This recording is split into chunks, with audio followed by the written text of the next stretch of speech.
नमस्कार, मी सुनील सरोदे सोनगाव, तालुका अंजनगाव, सुरजी, जिल्हा अमरावती.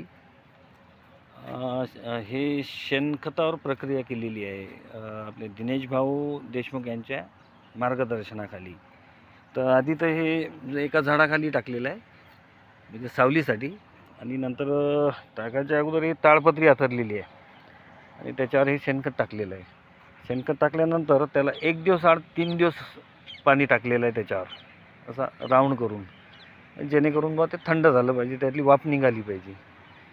नंतर मग 3 दिवसानंतर एका ड्राममध्ये ट्रायकोडर्मा, रायझोबियम आणि एझिडोबॅक्टर आणि PSB असं मिश्रण करून ते बांबूने ढवळून ते याच्यावर टाकलेलं आहे.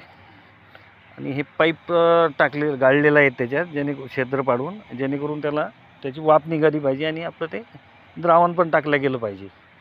आणि हे असं 1 दिवस आड असं ओलं करणं चालू आहे.